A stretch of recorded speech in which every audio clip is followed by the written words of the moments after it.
Здраво, јас сум Суваре Талиша, доаѓам од Новиот детски свет нов почеток, тоест од повеќе организации менуваме иницијативи, кои што благодарение на иницијативата 5 до 12 почнавме сите заедно да го бутаме молкот кој што до сега ние како личности ни беа едноставно заглавени во институциите на системот, нашите права за изедначување на нашите човекови права. Нашата иницијатива, тоест да ги ставиме сите закони кои што се во интерес на лицата со попречености. Првото, најболната точка која што како иницијатива ја баравме, а тоа е тргање на старосната граница на лицата со попречености. Тоа што значи во превод да го објаснам, да го разбереме накратко сите. Во нашата држава ги делиме лицата на типични и атипични. Лицата атипични, кои што користат, да речеме, одредена заштита од страна на државата кој ги дава, тоа е еден вид, да речеме, посебен детски додаток, која е во износ од 4250 денари. Тоа е една граница која е до 26 годишна возраст која примаат лицата со попречености. Нашиот предлог беше да старосната граница која што е до 26 години да биде на 18 години. Зошто?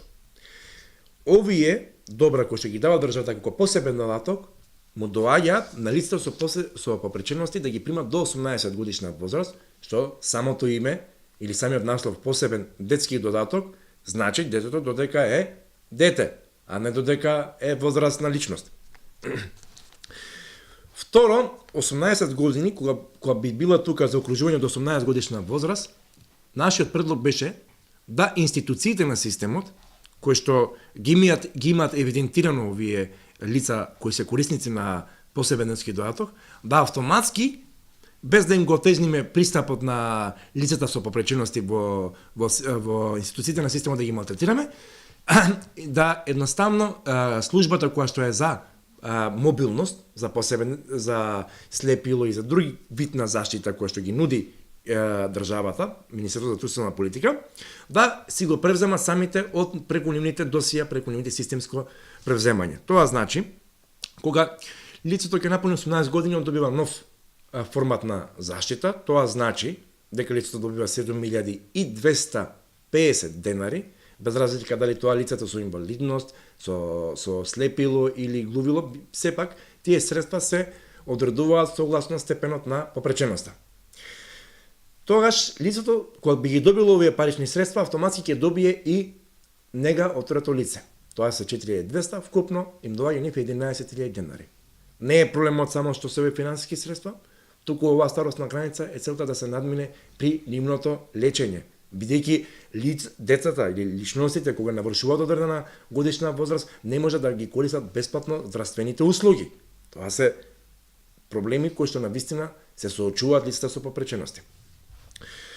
Вториот момент, тука има еден предлог кој што како јас за сегната страна ќе зборам и исто судбеници како мене со попречености зборам, кои што сме деца без родители, впишани во еден ваков документ, наоди мислење, кој е издаден од страна на дадената служба по предлог на центрите за социјални грижи. Нели гледате со овој документ фактички докажуваме ние како треба да приемеме посебен детски додаток. Овој документ пишува тука дека сме дете без родители и слично. Сега моето прашање е, велиме дека ние сакаме да ги деинституционализираме институциите кои изгрижуваат деца без родители.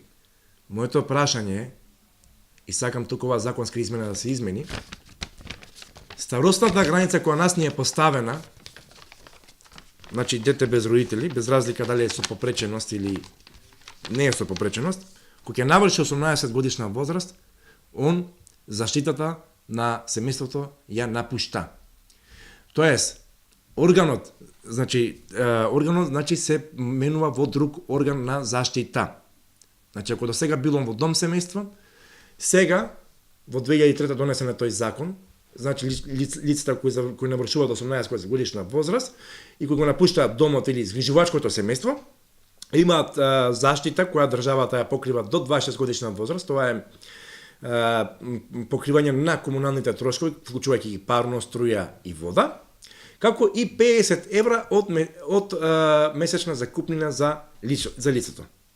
Сега, тука овој закон е многу добар и мојот предлог е старосната граница, ако беше до 26 години, да биде остранета, сега за да не биде да се злоупотребува или да користат и типичните, да важи само за атипичните деца без родители, кои се соочуваат со овој проблем и да може да се згрижуваат. Ово ви кажувам јас, бидејќи јас сум еден од тие деца без родители. Јас сум сведок и го имам овој проблем, бидејќи јас бев на разговор во Центарот за социјални грижи, кај раководителот Наташа, и истата, она ми го потврди ова, не е само тоа, туку имаме ние проблем како лица без родители со попречености и со жителство. Ние не можеме да извадиме лична карта. Зошто? Зашто претходните лични карти кои се издавани на Никола Карев број 15